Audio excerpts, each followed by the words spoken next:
Should you get a master's in psychology or should you not get a master's in psychology? In today's video, we're going to talk about that as well as the differences between a Master of Arts in Psychology and a Master's of Science in Psychology. All of that in today's video and more. Stay tuned. Let's get started.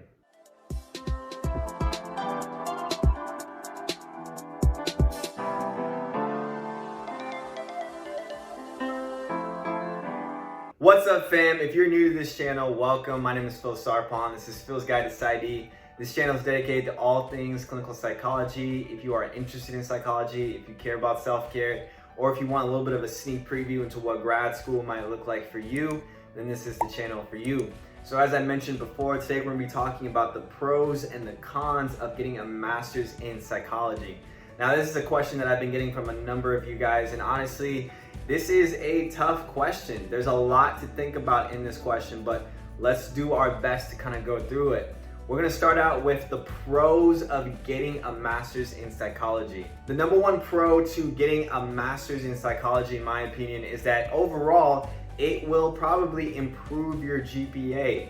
If you have already gone through undergrad and you already have your bachelor's degree and your GPA wasn't as strong as you would have hoped, there are a number of people that like to go into getting a master's in psychology to improve their GPA and also to basically help them to be more competitive as they apply to PhD or PsyD programs.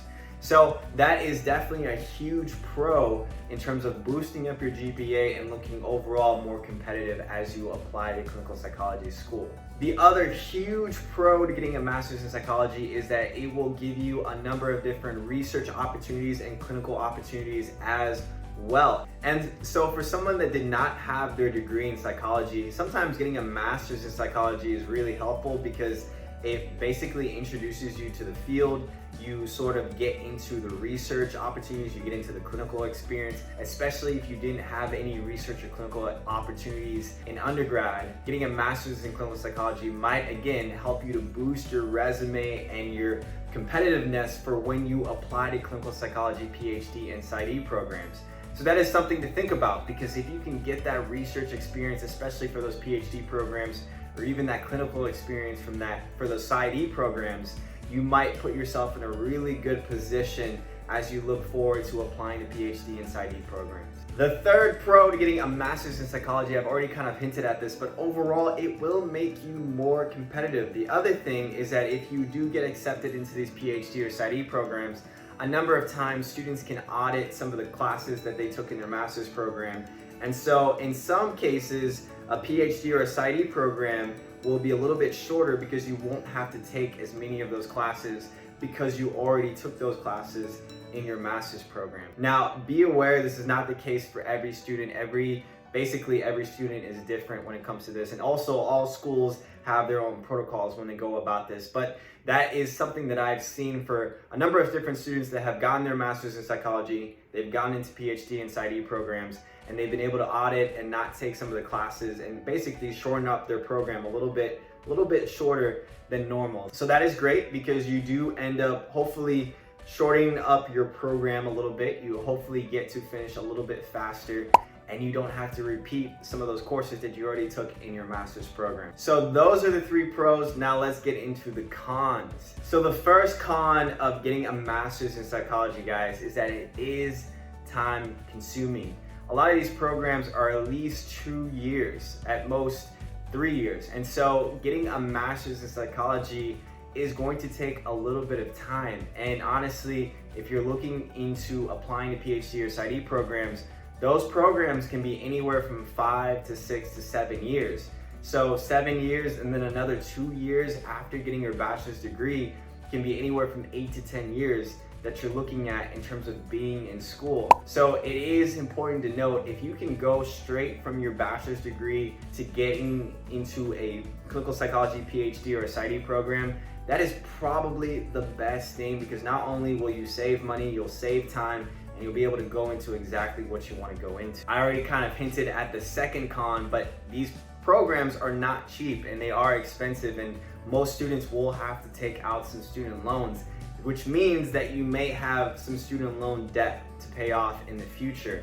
The other thing is that if you go into a clinical psychology PhD or a PsyD program, you may accrue even more additional student loan debt. So that is something to think about in terms of if you are trying to limit the student loans that you have to take and pay off that debt as soon as possible.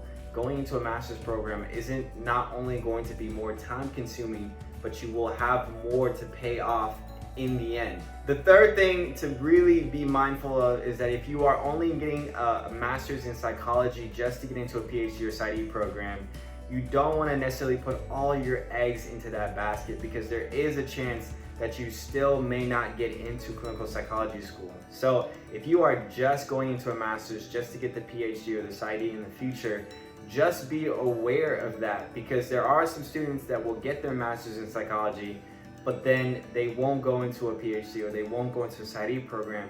So now they're kind of restricted to going into the work field with basically essentially what they have, which isn't the worst thing in the world. There's definitely still a number of job opportunities even with just a master's in psychology, things that you can do with research, things that you can do as a clinical assistant to psychologists or psychiatrists. But just be aware of that, is that if you are going to put all your eggs in one basket, it is not necessarily a guarantee that you'll be able to get into those PhD programs or those PsyD programs. So those are the overall basic pros and cons to getting a master's in psychology. Now, before we end this video, I do want to mention something about masters in psychology. There's something called a master's of arts in psychology, and there's also something called a master's of science in psychology. So if you guys are looking into getting a master's in psychology, this is something that you should be mindful of if you're trying to determine between the Master of Arts or the Master of Science. Essentially, the Master of Science master's programs are built for research. They're built for basically just being a research assistant, doing a lot of research with faculty members. This would look great for PhD programs if you're looking to apply to PhD programs after your master's program. The other thing is that there's the Masters of Arts, which is a little bit more of the clinical experience, which again might be great as on the resume if you're looking to apply to PsyD programs. So depending on what type of school, what type of clinical psychology school you want to apply to, whether that's the PhD or the PsyD, you might want to look into the differences between the Master of Arts clinical psychology programs and the Master of Science clinical psychology programs.